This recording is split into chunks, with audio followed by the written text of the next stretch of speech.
Sudan has long been affected by conflict. More than 40 years of civil war has killed 1.5 million people. The legal system in Sudan is the Islamic law. Stoning and flogging are still legal punishments here. Traveling to Sudan is highly discouraged by many Western governments. As a woman traveling solo in an Islamic country, I must act and dress as Sudanese women do here. The civil war that has been going on in Sudan on and off for the past 40 years has been devastating. The president of the country has 2 warrants for crimes against humanity.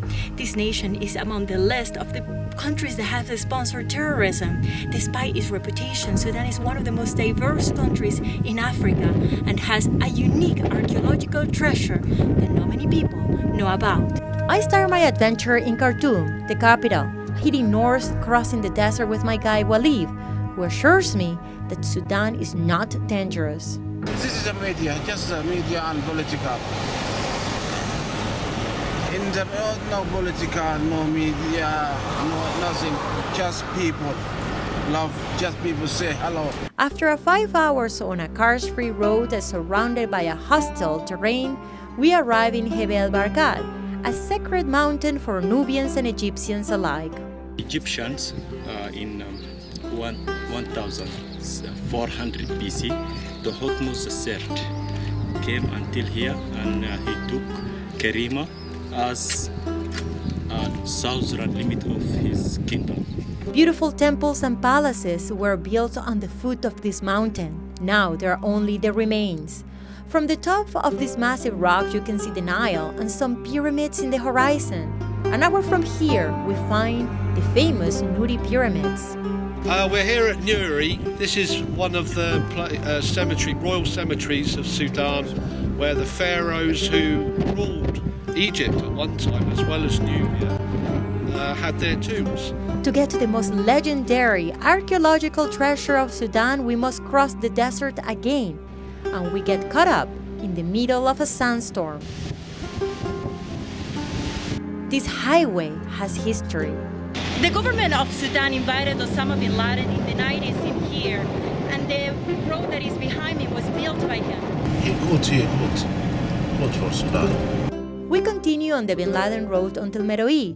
Dozens of ancient pyramids dot the sand dunes.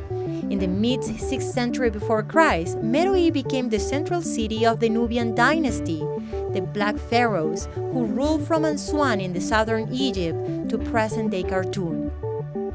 And following the Egyptian style, they built their mortuary monuments to look like pyramids, but they're not the same as the Egyptian pyramids. You can see they're a lot steeper. And some of them, they don't have mortuary temples. They just have the burial under the ground. I hop on a camel and begin exploring. These are my unexpected companions. The pyramids of Egypt are bigger, more famous, and definitely more visited. But in this isolated area, over 200 pyramids have been discovered. A lost ancient city that you can explore for hours without running into another tourist. I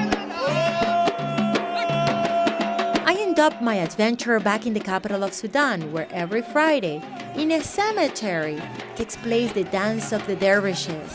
And here followers of Sufism, a spiritual mystical branch of Islam, gather.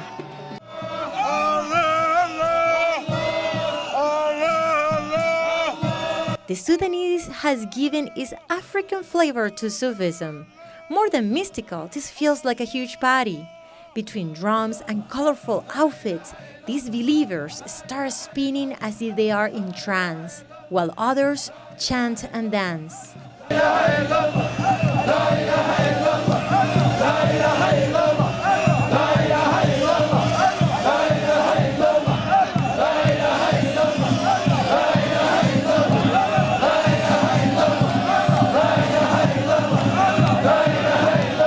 Sudan is a combination of the extraordinary, the unexpected, and the sublime.